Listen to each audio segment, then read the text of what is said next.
Hello, my dear lore seekers. Welcome back to our quiet corner of the cosmos. The night is deep, and the world outside has begun to still, so it is the perfect time to share another story. Find your comfort. Let the distractions of the day fade away, and quiet your mind. Tonight, we journey to a world of endless storms and shattered plains, a world of gods and spren. We travel back to the storm-swept land of Roshar to explore the history of an order defined not by war, but by compassion. Settle in and let us delve into the complete story of the Edgedancers. Their ideals of remembering the forgotten, their mastery of the surges of abrasion and progression, and their sacred bond with the Cultivationspren. Before we begin, if you find value in our stories, please take a moment to like and subscribe, or check out our Patreon link in the description below. Your support is what allows us to continue these journeys together. We appreciate it more than you know. And now, let's begin.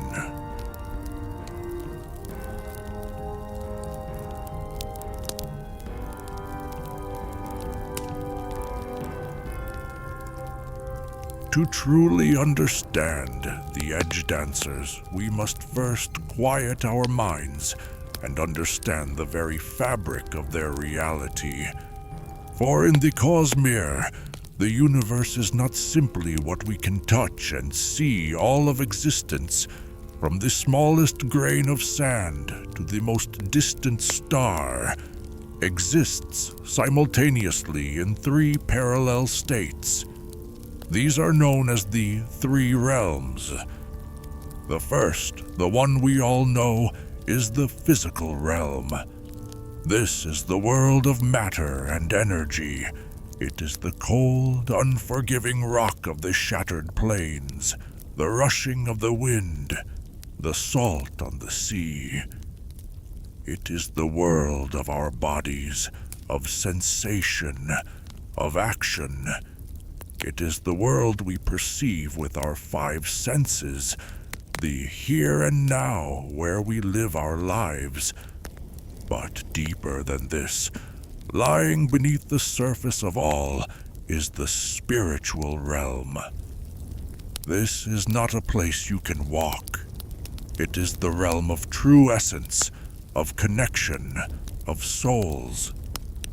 If the physical realm is the world, the spiritual realm is the power that animates it. It has been described as the electricity, the pure primal force that fuels all existence. It is here that the strange, divine energy, known as investiture, resides in its purest form. It is a place beyond time, where all things are, in their truest, most fundamental form, connected. And between these two, linking the physical world of matter and the spiritual world of power, is the cognitive realm. This is the realm of thought, of mind, of perception. It is the code running in the background. On the world of Roshar, this place has a name that echoes with mystery and shadow. They call it Shadesmar. Shadesmar is a truly alien place, a world where the laws of our own reality are inverted. In the physical realm, the continent of Roshar is vast, solid rock, while the oceans are deep and liquid. But in Shadesmar, this is reversed. The land, the continent itself, is a vast, churning, endless ocean, not of water, but of small, black, glass-like beads. and where the physical oceans should be, there is solid ground, a strange, dark, obsidian-like land. Why is this? Because the cognitive realm is shaped by thought. It is shaped by perception. Roshar's great continents are inhabited by billions of thinking, feeling minds. Every object, every rock, every spear, every wind-swept tree, every cup of horniator white is perceived. It is thought about. It is given a name, and in Shadesmar, that collective conscious thought gives every single object a soul, a cognitive representation, in the form of one of those tiny black glass beads. The land, therefore, is an ocean of countless individual thoughts, the souls of objects. But the physical oceans, they are vast, dark, and empty. There are no minds there to perceive them, to think about them. And so, in the realm of thought, they are a vast, solid, empty nothingness. And it is in this strange ocean of beads, this realm of pure thought, that we find the Spren. Spren are not ghosts or spirits, as we might imagine them. They are, quite literally, concepts given life. On Roshar, you see, the very act of thinking and feeling has power. When enough people feel a certain emotion, or observe a natural phenomenon, that collective energy, that shared idea, coalesces in the cognitive realm. It gains a mind. It gains a consciousness. Flamespren are the personification of fire. Windspren are the personification of the wind, given thought by all who watch it blow. Fearspren are born from mortal terror. Gloryspren appear in moments of profound achievement. On Roshar, to feel, to perceive, is to give life. It is to create a soul. And this is the foundational truth we must grasp before our story can continue, because its opposite is also true. On Roshar, to stop perceiving, to ignore, to forget, is a literal act of violence. It is an act of annihilation. It is how a soul, a spren, can be killed. The power that fuels this strange reality, this magical energy called investiture, has a single ancient source long, long ago in the mythic dawn of the Cosmere. There was a single primordial power that created the universe. A being, or perhaps a force, known to us only as Adonalsium. We do not know what it was or what it wanted. We only know that it was shattered. This singular ultimate power was broken into 16 divine fragments. These are the shards of Adonalsium. Each shard is a piece of that original, ultimate power, a vast and limitless supply of investiture, but each is also bound to a single driving concept, a singular intent. There was a shard of ruin and one of preservation, a shard of ambition and one of autonomy. These shards, this magic juice that fuels all the magical systems we see, spread across the cosmos, and on every world they touched.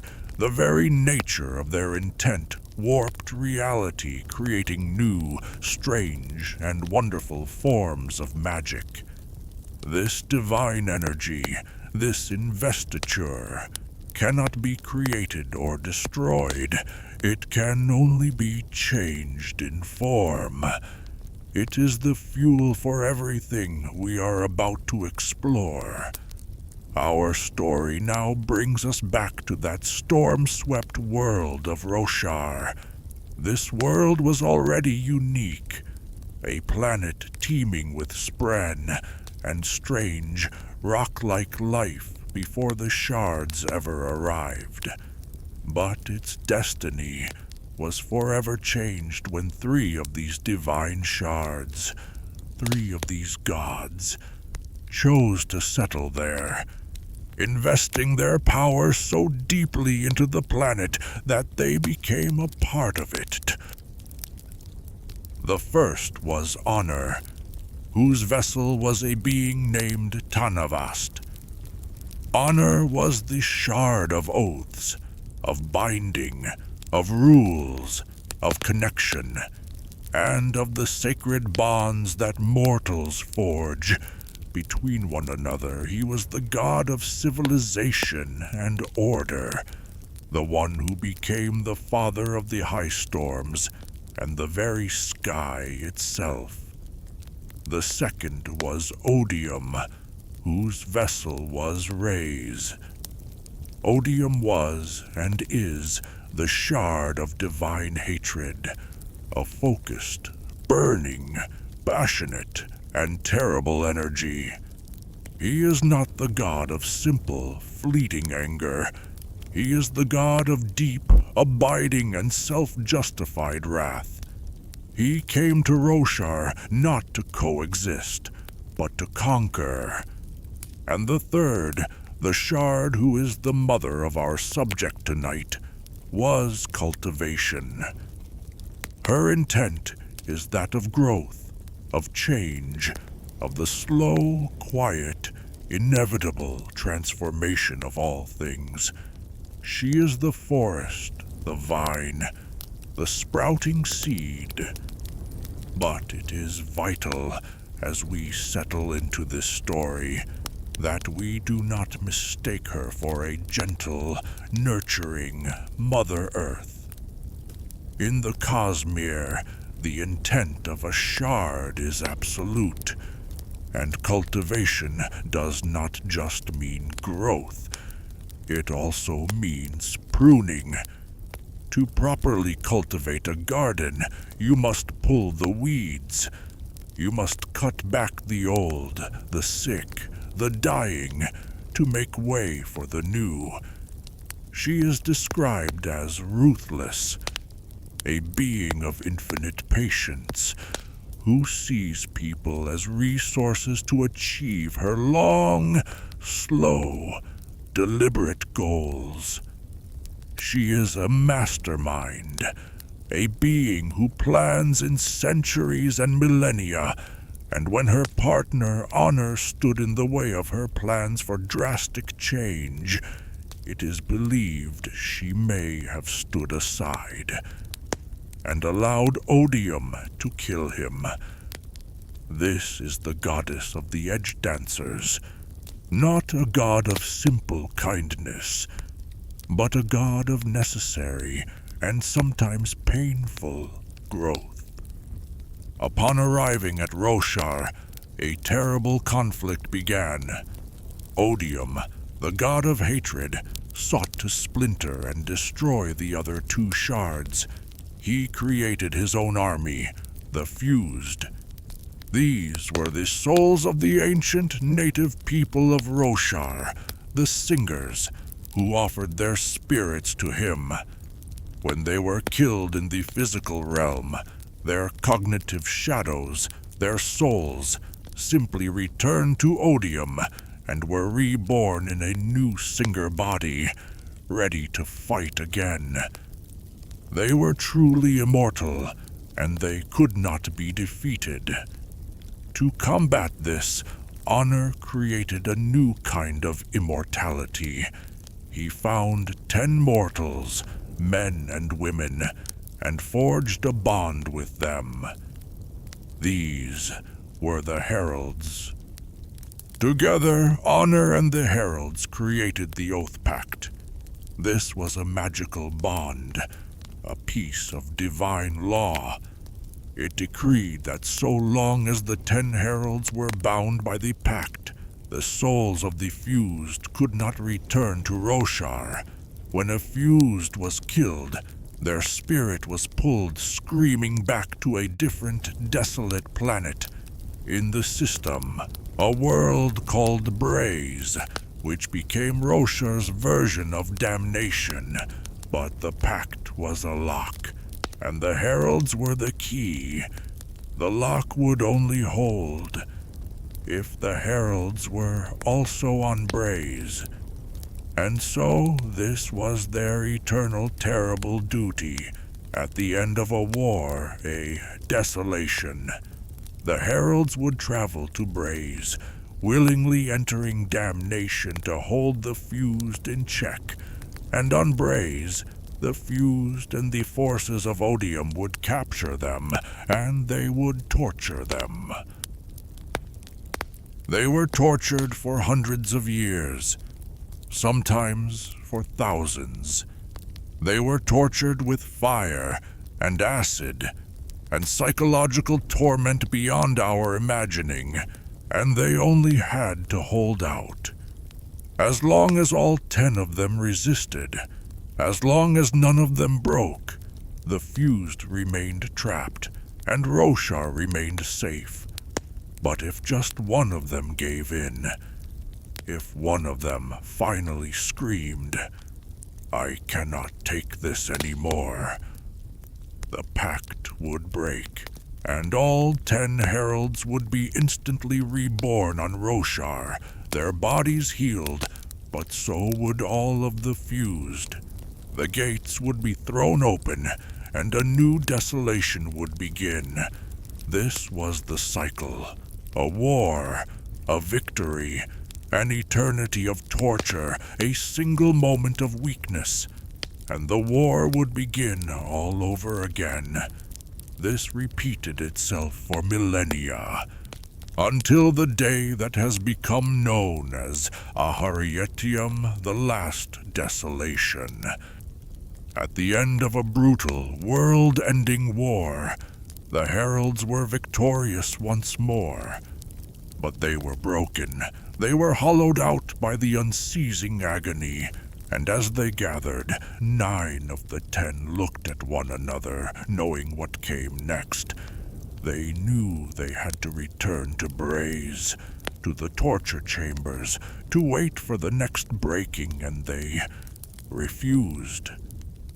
9 of them, including Ishar the Wise, Nail the Just, and Vedel, the patron of the Edgedancers, broke their word.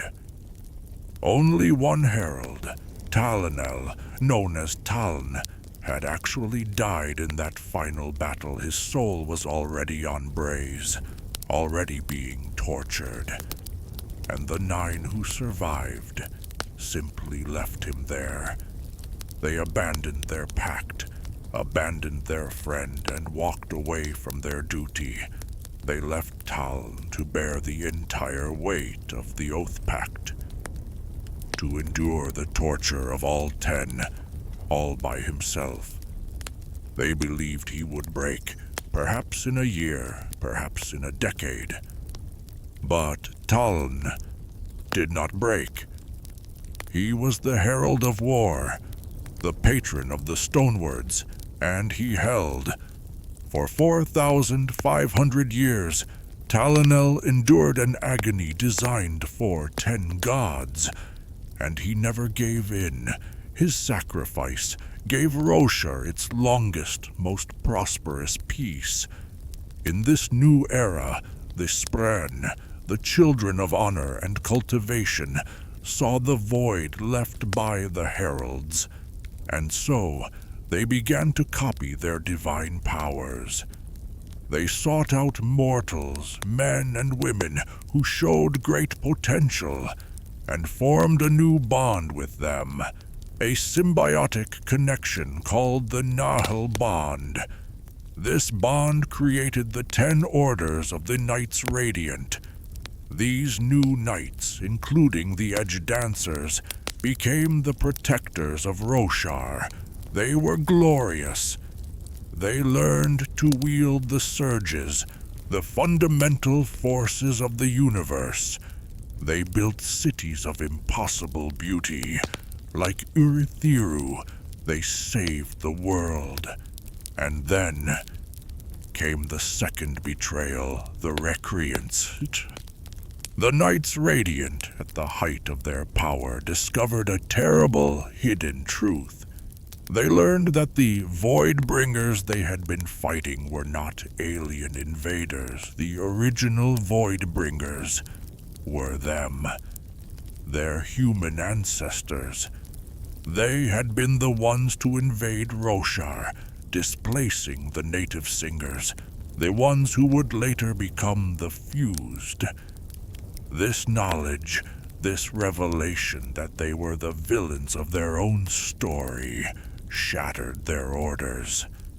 They believed that their magic, their surge binding, was a danger to the world. And so, in a single terrible event, thousands of Knights Radiant, from all orders save one, marched to a field now known as the Shattered Plains. We have seen this moment through a vision. We have seen the knights clad in their shining living shard plate, glowing with power. One by one, they summoned their shard blades, and these blades were not just metal. They were the physical manifestations of their bonded spren, their partners, their friends. One by one, they spoke an apology, and they drove their living, screaming blades into the stone ground and walked away. This act of mass betrayal, of breaking the Nahel bond so violently, had a consequence far worse than the Herald's betrayal. It did not just abandon the Spren, it killed them. Or rather, it killed their minds. The Spren were ripped from the cognitive realm, their consciousnesses shattered, leaving them trapped in the physical realm as Deadeye Spren. The shard blades that remained were their corpses. This was the Recreants. It was the ultimate act of forgetting. The knights forgot their ideals. They forgot their duty, and they forgot their partners, condemning them to an eternal, mindless half-life. And it is this great sin, this cosmic act of cruelty, that hangs over all of Roshar. It is this act that the new Order of Edgedancers, whether they know it or not, was born to atone for. The Order of Edgedancers is the 9th of the 10 orders of Knights Radiant. Their patron herald, the one they were modeled after, is Vedel. In the ancient times, Vedel was known by her divine attributes, loving and healing. She was the great physician of the heralds, the one who taught mortals the arts of medicine during the brief respites between wars. Her order, the Edgedancers, was built upon this foundation of compassion. But the heralds, as we know, are broken. They are shadows of their former selves, driven mad by millennia of torture and guilt. And their madness is often a perfect, cruel inversion of their divine nature. Nale, the herald of justice, has become a merciless, unbending legalist. And so there are dark whispers, grim theories about the fate of Vedel. There is a character, Dova, an ardent working in a secret hospital, who quietly murders the patients she is meant to be caring for. It is a terrible, chilling thought that the divine patron of healing may have inverted into a killer, that the herald of love may have lost all compassion. This tragedy only serves to underscore the profound importance of the ideals that the new Edgedancers are trying to reclaim. They are striving to uphold virtues that their own divine patron may have abandoned. In the modern day, the philosophy of the Edgedancers is known, thanks to the words of Brandon Sanderson himself. They are described, above all, as caring and graceful. Their entire purpose, their core philosophy, is to remember the ordinary people. They are not concerned with the great, the powerful, the generals, or the high princes. They understand that the actions of the powerful almost always have terrible consequences for the people who have no voice, no power, and no choice. While other orders, like the Windrunners, are focused on the front lines of battle, the Edgedancers are less interested in war and far more interested in improving the daily lives of the common folk. In ancient times, a town might have an Edgedancer or two assigned to it, where they would simply help. They would act as mobile medics, healers, and public servants. They are, in essence, the Good Samaritans of the Knights Radiant. Like all Knights Radiant, the journey of an Edgedancer begins with the first ideal, the immortal words that bind all 10 orders together. It is the foundation upon which all other truths are built: life before death, strength before weakness, journey before destination. This oath is their acceptance of a higher purpose. Life is the goal. Strength is the means, not in of itself, but strength in the face of the weakness that is our mortal condition. And the journey, the process of becoming better, is more important than any single victory or defeat. From that shared foundation, the Edgedancer must speak their own unique truths. The second ideal is the defining soul of their order. I will remember those who have been forgotten. This is perhaps one of the most profound oaths in the Cosmere, and its meaning is far deeper than it first appears. It is not, as some have wondered, an oath of literal memory. An Edgedancer does not fail their oath if they have a bad memory for names. The ideal is about attention. It is a vow to notice the unnoticed, to see the homeless, the poor, the sick, the people that society at large has deemed it acceptable to ignore. This ideal has been compared, quite brilliantly, to the classical Hippocratic Oath. I will remember that I do not treat a fever chart, a cancerous growth, but a sick human being. This is the very essence of the Edgedancer. In a world of abstract problems, the poor, the war effort, the homeless, the deadeyes, the Edgedancer makes a sacred vow to fight against that depersonalization. They vow to see the individual. They do not treat poverty. They treat a person who is poor. They do not heal a wound. They heal a human being who is wounded. And as we established, this vow has a double meaning. It is not just a promise to remember the forgotten people of Roshar. It is a spiritual promise to atone for the recreants. It is a vow to remember the Deadeye Spren, the millions of partners betrayed and forgotten by the original Knights Radiant.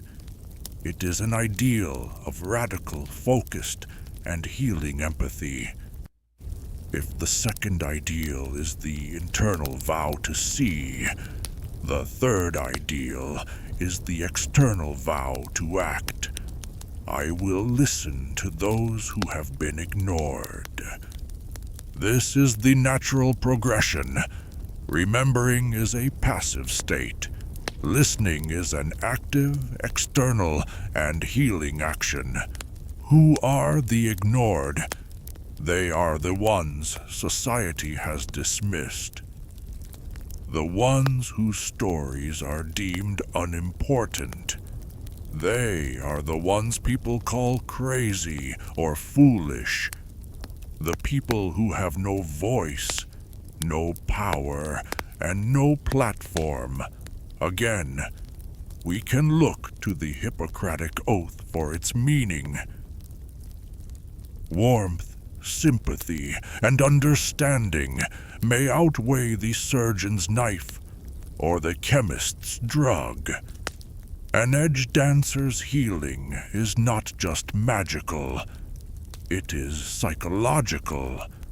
By listening to someone, truly and deeply listening, they are performing an act of validation. They are saying, your story matters. You matter. They are, in that moment, bringing that ignored person back from the brink of being forgotten and restoring their place in the world. It is the practical application of their empathy. We do not yet know the final oaths of the Edgedancers, but based on this clear, powerful progression, we can follow the path to its logical conclusion. The fourth ideal may be a vow to move from listening to advocacy. A theorized version is, I will speak for those who have no voice. This is the moment the Edgedancer takes the stories they have listened to and champions them in the halls of power. And the fifth, the final ideal, would be the ultimate expression of this trust.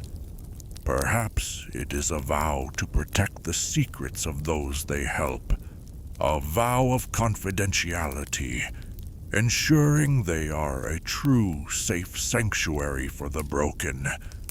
This path, from seeing to listening to speaking, is the complete journey of Edgedancer compassion.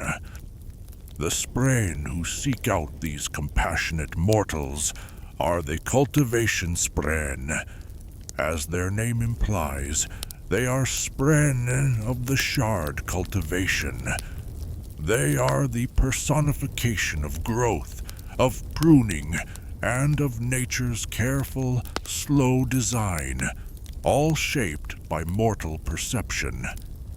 In the physical realm, they are often difficult to see, appearing as collections of living plants, like vines or lifespring following their radiant. But in the cognitive realm, in Shadesmar, they have a beautiful and distinct humanoid form. They appear to be made of twisting, living green vines, as if a person were sculpted from a garden. Their faces look as if they are woven from green string, but they are not entirely organic.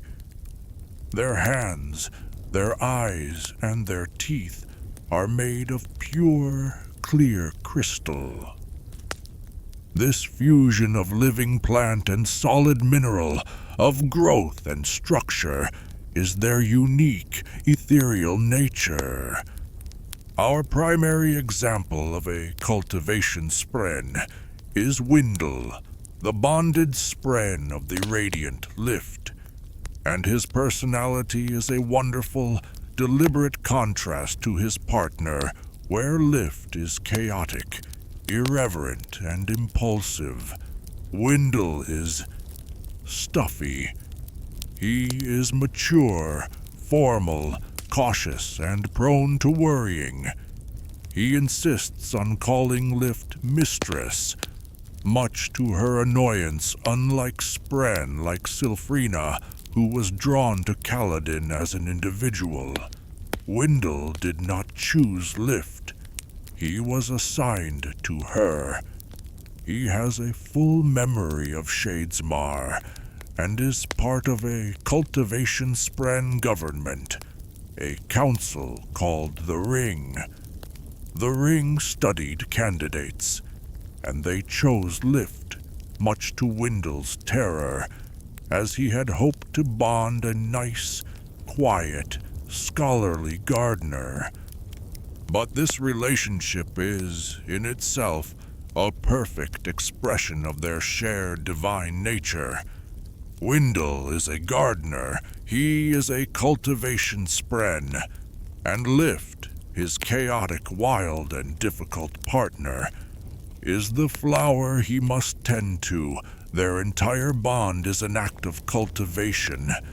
He is, slowly and with great frustration, cultivating her, helping her grow from a wild weed into the radiant she is meant to be. He fusses, he complains, but he is also deeply proud of the difficult flower he is sprouting. But what of the Spren who were forgotten? What of the victims of the recreants? Here we must tell the story of Maya. Maya is the shard blade of Adolin Kholin.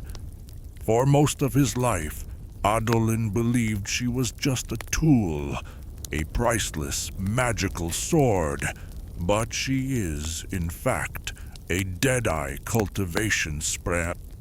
Her appearance is a tragic echo of Wendell's. Where he is living green vines, Maya is made of dead vines, ashen-brown cords, thin as hair, giving her the look of a dried-out, broken doll. Her crystal hands remain, but her eyes are a hollow, lifeless gray. For millennia, she was used as a mindless weapon.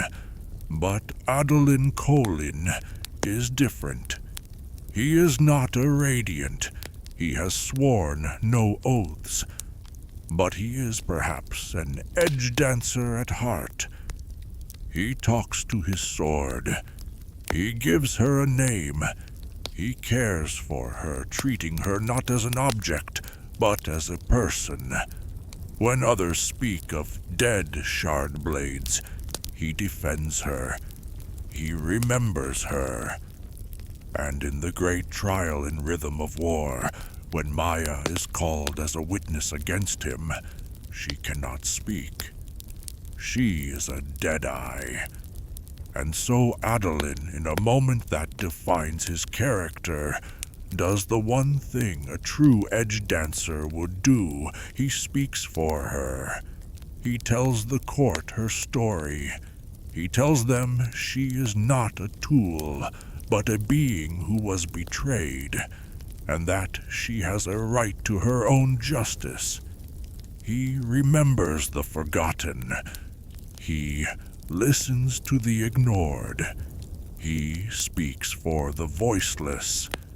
And in that moment, as a direct result of his radical, unsworn empathy, Maya does the impossible. She stirs, she responds, she begins to heal. Adolin Kholin, through the pure, unconscious practice of the Edgedancer ideals, is reversing the recreants. He is, step by step, healing the mind of a forgotten Spren, proving that the Order's compassion is not just a philosophy, but a very real, tangible, and world-changing power. When an Edgedancer reaches the fourth ideal, they too would have gained shard plate. Like a Windrunner's plate is formed from thousands of Windspren, it is theorized that Edgedancer plate is formed from a swarm of Lifespren. We can imagine this armor, this living plate, as something different from the bulky armor of a stoneward. It would be sleek, refined, and glowing with a soft, healing light.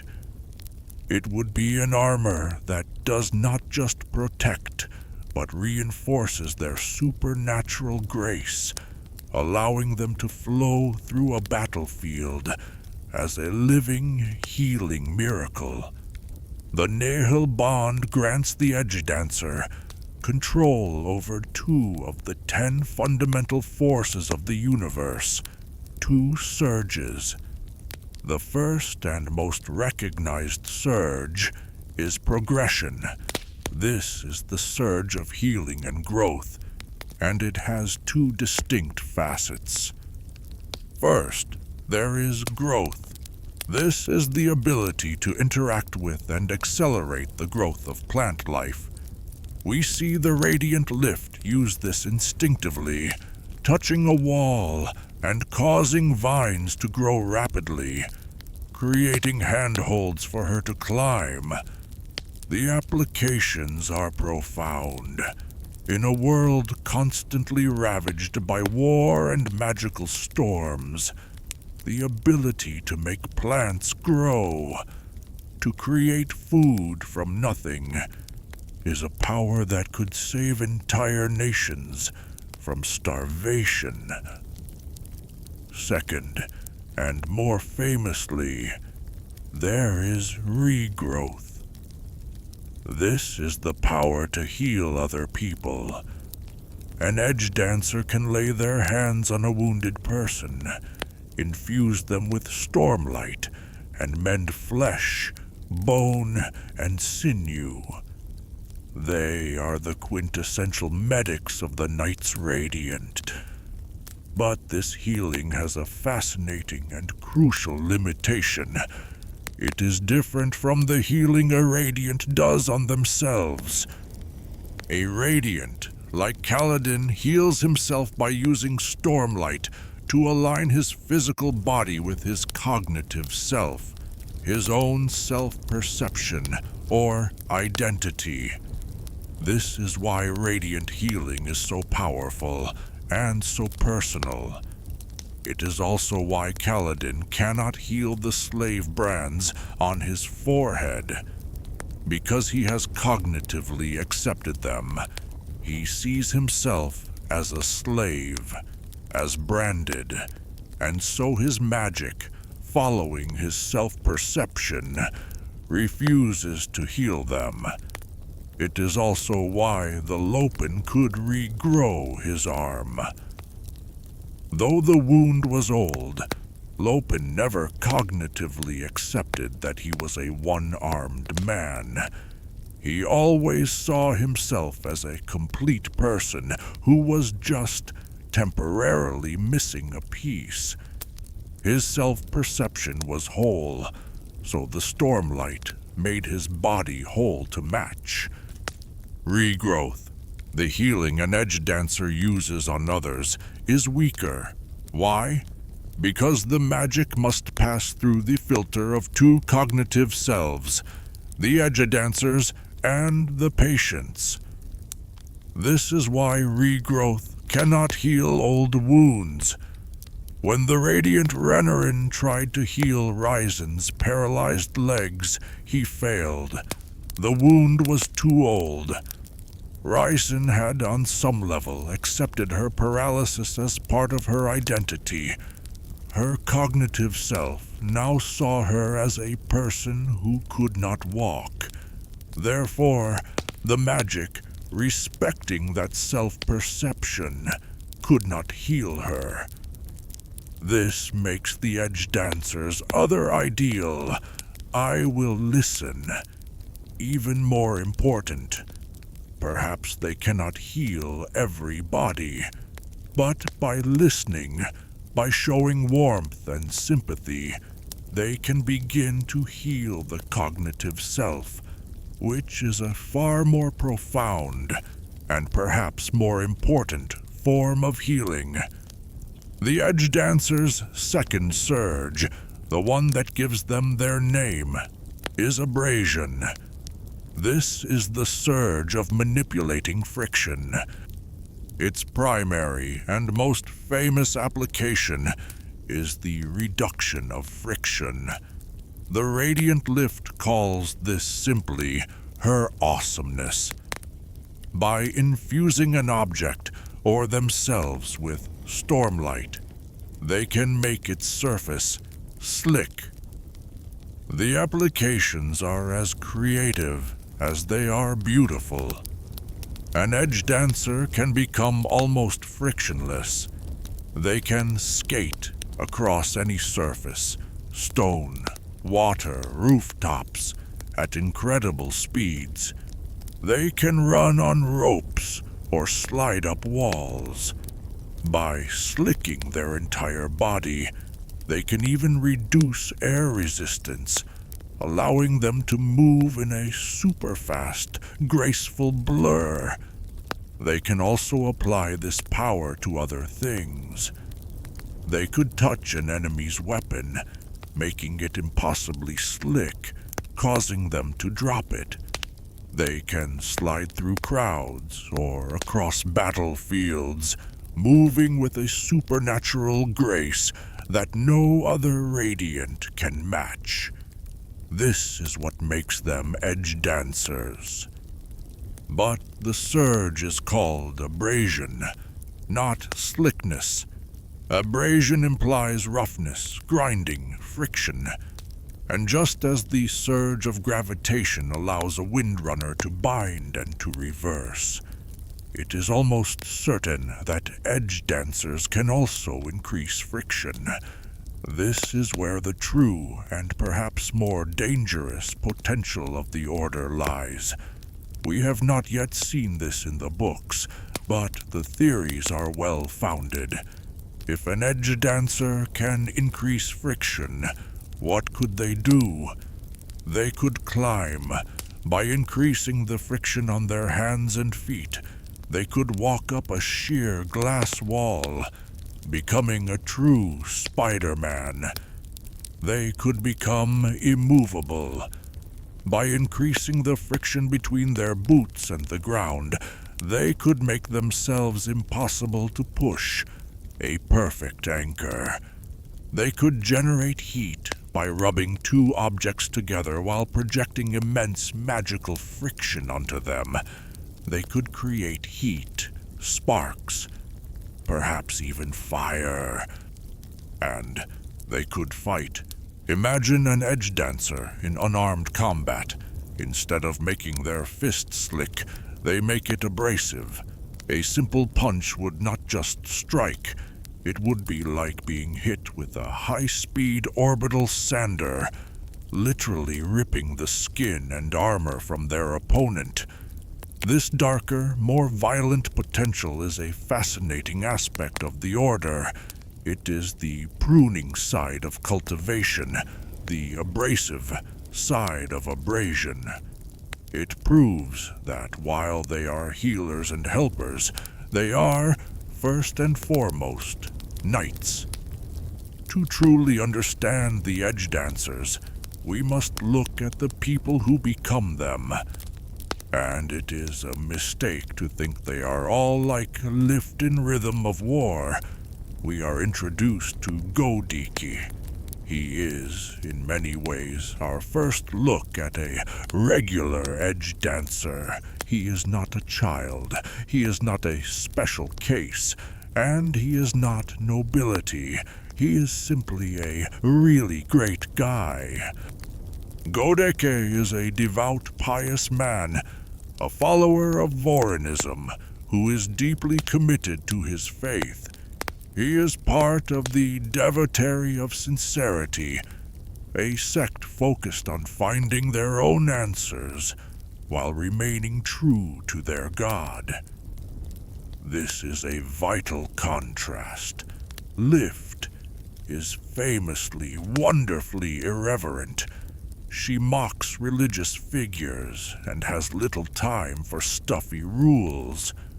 Godiki is the opposite.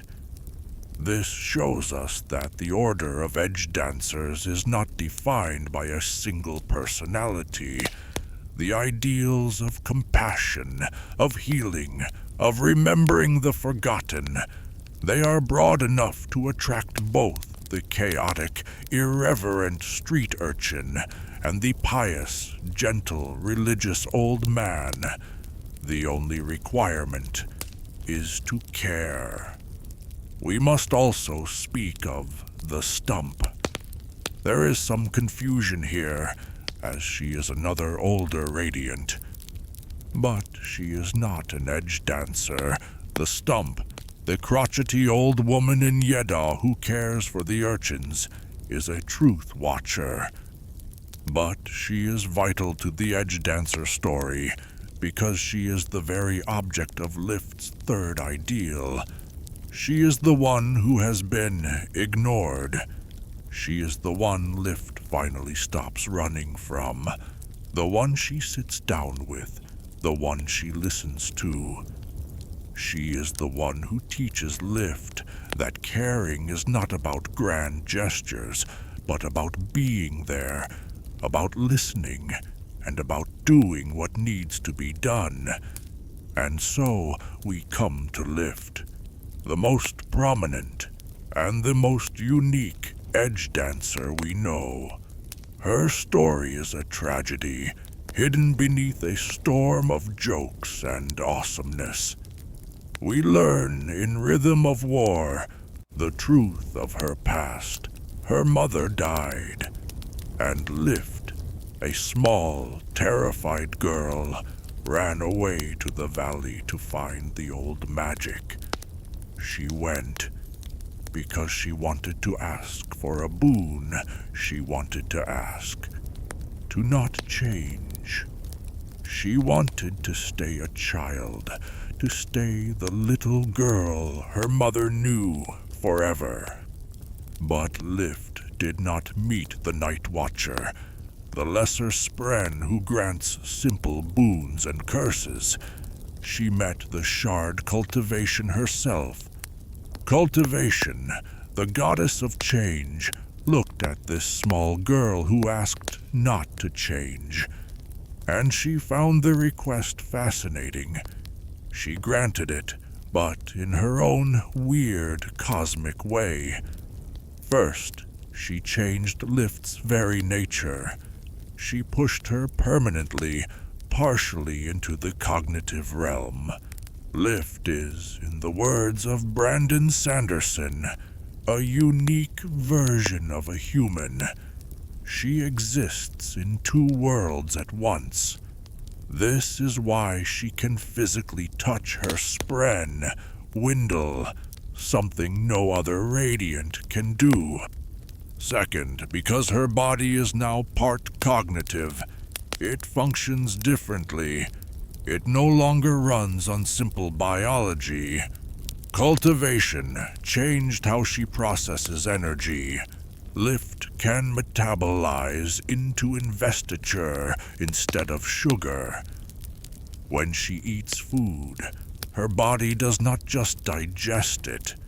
The food acts as a key, just as metals are a key for an allomancer, allowing her to draw pure investiture, pure life light, directly from the spiritual realm. This is why she is always hungry.